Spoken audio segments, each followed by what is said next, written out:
Assalamualaikum warahmatullahi wabarakatuh.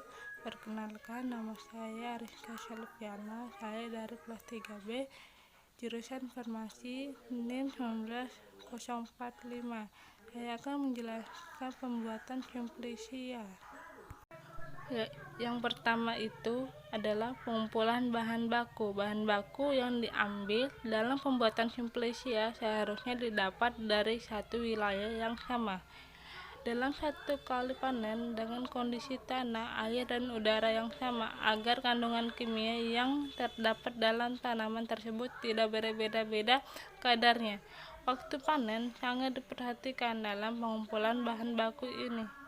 Yang kedua adalah sortasi basah. Pada proses ini, bahan baku tanaman yang akan dibuat simplisia dilakukan sortir atau sortasi langsung setelah proses pemanenan.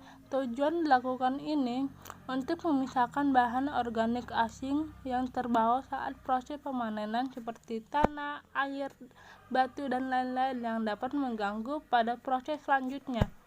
Walaupun namanya sortasi basah, tapi proses ini tidak menggunakan air untuk mengerjakannya. Yang ketiga itu pencucian.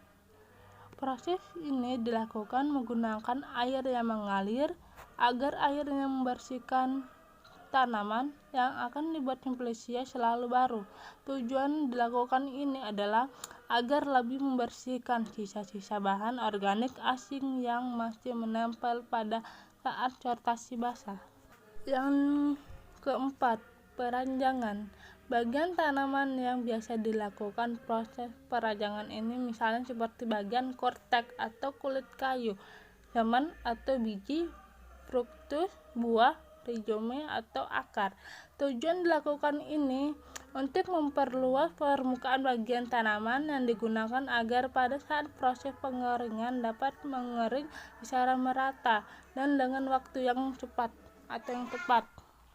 Yang kelima adalah pengeringan. Proses pengeringan ini dapat dilakukan dengan 3 cara tergantung dari sifat kandungan kimia yang spesifik dimiliki oleh tanaman yang akan dibuat simplisia. Pengeringan ini dapat dilakukan secara modern juga, menggunakan oven dengan suhu 40-50 derajat Celcius. Jika menggunakan tradisional, itu menggunakan pemanasan di bawah sinar matahari langsung dan dapat dilakukan dengan proses pengeringan atau angin-anginan. Keenam, sortasi kering. Proses sortasi kering ini tujuan dan maksudnya hampir sama dengan proses sortasi basah. Namun pada proses ini memisahkan bahan organik asing yang kemungkinan timbul pada proses pemanasan atau pengeringan. Contohnya seperti apabila ada yang gosong atau pengeringan yang tidak merata. Yang ketujuh, penggilingan. Apabila simplisia yang digunakan akan dibuat serbuk, maka diperlukan proses penggilingan ini agar mempermudah saat proses ekstraksi apabila akan melakukan pengujian selanjutnya. Yang ke-8 adalah pengayakan. Pengayakan ini tujuan untuk memisahkan simplisia yang telah digiling apabila ada ukuran yang belum merata. Biasanya untuk simplisia menggunakan ayakan mesh 20. Proses pengayakan jangan menggunakan ayakan yang menghasilkan serbuk yang ukurannya terlalu kecil karena dapat mempersulit pada proses pengujian lanjutan seperti ekstraksi. Yang 9 adalah pengemasan atau pengepakan.